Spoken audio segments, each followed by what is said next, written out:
যদি চম্পাই সোরেনকে গুরুজির কথা মতো দিকুদের দালাল মানে বহিরাগতদের দালাল মনে করে, তাহলে ঝাড়খণ্ড যাবে। কাশ্মীর থেকে শুরু করা যাক। জম্মুতে তবু রাস্তাঘাটে নেমেছে বিজেপি, কারণ জম্মুতে হিন্দু পপুলেশন আছে, তাদের কিছু জমি আছে। কিন্তু কাশ্মীর ঘাটিতে ওই শেখ আব্দুল রশিদ, যাকে ইঞ্জিনিয়ার রশিদ বলে ডাকা হয়, যিনি সাংসদও বটে, তাকে ম্যানেজ করে বিজেপি কোলকে পেতে চায়। সমস্যাটা হলো বিজেপির সঙ্গে তার ন্যূনতম সম্পর্ক আছে। এ খবর রটে যাবার পরে আব্দুল রশিদ নিজেই খানিক দ্বিধায়। কাশ্মীর ঘাটিতে এতদিন পরও বিজেপিকে মানুষ ঘৃণা করে। অমিত শাহ একটা সভাও করেনি, দেশের প্রধানমন্ত্রী মোদিজিও হাজির হতে পারেননি। অবস্থাটা এতটাই গুরুতর। ওদিকে কংগ্রেস আর ন্যাশনাল কনফারেন্স জোট বেঁধেছে একটা আসন সিপিএমকে দিয়ে। সেই জোট আপাতত শক্তিশালী। 3-4টে আসনে খানিক জট আছে, তা বাদ দিলে ইন্ডিয়া জোট কাশ্মীর ঘাটি ক্লিন সুইপ করবে। ওদিকে ক্ষতি করতে পারত, অন্তত ক্ষতি করবে এমনটা মনে করেছিল বিজেপি, গোলাম নবী আজাদের দল। সেখানেও হাল খারাপ, সেখানেও শূন্য হাতে ফিরতে হয়েছে বিজেপিকে। তার নতুন দল ভেঙে চুরমার এবং তারা নির্বাচনে অংশই নিচ্ছেন না। একই ব্যাপার পিডিপিতে, মেহবুবা মুফতির দল নির্বাচনে নেই। সব মিলিয়ে কাশ্মীর ঘাটিতে সবচেয়ে বড় জোট ওই কংগ্রেস, ন্যাশনাল কনফারেন্স, বাম। কাজেই কাশ্মীরে বিজেপির কোনো আশা কোনোদিনই ছিল না, আজও নেই। উল্টে কাশ্মীরি পণ্ডিতদের এলাকাতেও কিছু আসন এবারে বিজেপি হারাবে। এবার চলুন হরিয়ানাতে। কংগ্রেস এখানে আগে থেকেই নিজেদের জমি ঠিক করেছে। জাট ভূমিতে জেজেপি দেবিলালের নাতি দুষ্যন্ত চৌটালা বিজেপির জোট ছেড়ে বাইরে এসে একলাই লড়ছেন। কংগ্রেস একটা আসন ছেড়েছে সিপিএমকে, বাকি আসনে সবকটাতেই লড়ছে। আপও 90টা আসনেই প্রার্থী দিয়েছে, কিন্তু গোটা 15 থেকে 18টা আসন ছাড়া তারা লড়াইয়ের মধ্যে নেই। এমনিতে হরিয়ানাতে বিজেপি বরাবরই ল্যাজ পার্টি, মানে তারা সমর্থন দিয়ে বা নিয়ে সরকার তৈরি করে। এবারে তাদের সমর্থনে ওখানে কেউ নেই। হয় কংগ্রেস একক সংখ্যাগরিষ্ঠতা পাবে, না হলে জেজেপি কংগ্রেস সরকার তৈরি হবার একটা সম্ভাবনা থেকে যাচ্ছে। দুষ্যন্ত সিং এবার মুখ্যমন্ত্রী কুর্সির দিকে নজর দিয়েছেন। তার কমে তিনি সমঝোতা করবেন বলে মনে হয় না। আপ যদি 10-এর বেশি আসন পায়, তাহলে তারাও এই গদি দখলের খেলাতে শরিক হতে পারবে। কিন্তু এদের কেউই নির্বাচনের পরে বিজেপির সঙ্গে যাবে না। কাজেই হরিয়ানা বিজেপির হাত থেকে যেতে বসেছে। এটা বিজেপি নেতারা জানেন, মানুষ জানে। প্রতিদিন বিজেপির যে কটা নিশ্চিত আসনও ছিল, সেই আসনগুলোতে বিরোধী প্রচারের তীব্রতা বাড়ছে। ফিরছি আলোচনা একটা বিরতির পর, সঙ্গে থাকুন। পুজোর পরে সম্ভবত নভেম্বরের নির্বাচন মহারাষ্ট্রে। এক প্রবল হারের জন্য দিন গুনছে বিজেপি শিন্ডে শিবসেনা জোট। গত লোকসভার ক্ষত এখনো শুকোয়নি, বরং বাড়ছে। আসন ভাগাভাগিতেই শুরু হয়ে গেছে রক্তক্ষরণ। বিজেপি বেশ কিছু রাজ্য নেতা এনসিপি অজিত গোষ্ঠীকে বোঝা বলে মনে করছেন।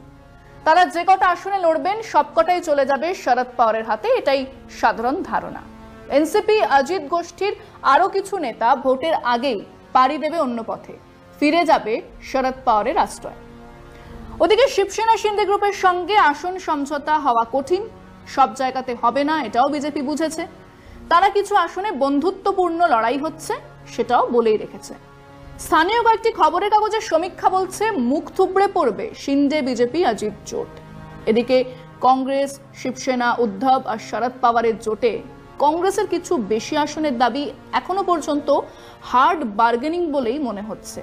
মহারাষ্ট্র বিকাশ আগাড়িতে এবারে আম্বেদকরের নাতি প্রকাশ আম্বেদকরের দল বঞ্চিত বহুজন আগাড়ির সঙ্গে কথা বলার দায়িত্ব নিয়েছেন শরদ পাওয়ার নিজে। প্রায় 8% ভোট আছে এই দলের কাছে। কাজেই লোকসভাতে বিরাট কিছু না করতে পারলেও বিধানসভাতে তারা ফ্যাক্টর হয়ে উঠবে। আর তাদের সঙ্গে যদি একটা আসন সমঝোতাও হয়, তাহলে সেই জোট কিন্তু এক ল্যান্ডস্লাইড ভিক্টরির দিকে যাবে। মানে মহারাষ্ট্র বিজেপির হাতের বাইরে যাবে। পড়ে রইল ঝাড়খণ্ড।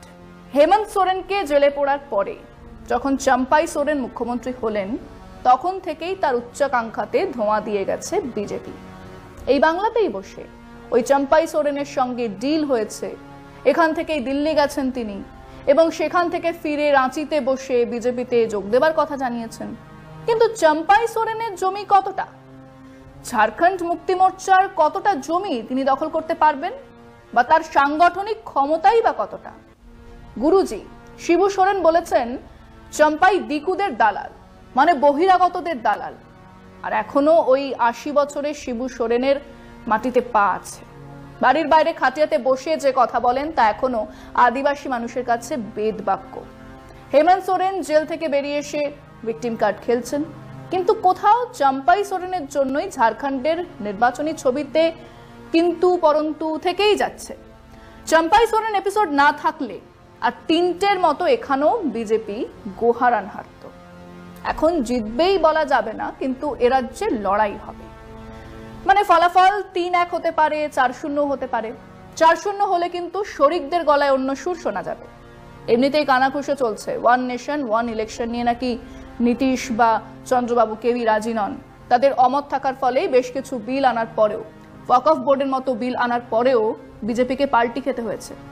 কাজেই এই ৪টে নির্বাচন হয়ে যাবার পরে দেশের রাজনৈতিক ম্যাপ বদলাতে থাকবে। এক ঝটকায় বদলে যাবে, সে কথা বিরতির পর।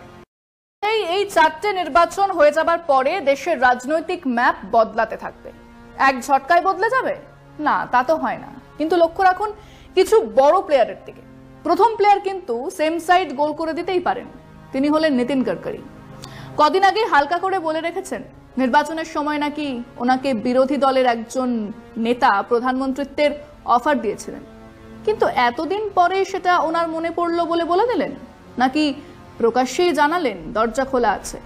ক্লিন ইমেজের এই নেতার বহু বিরোধী দলের কাছেই গ্রহণযোগ্যতা বাড়িয়েছেন, কাজেই এনার দিকে নজর রাখতেই হবে।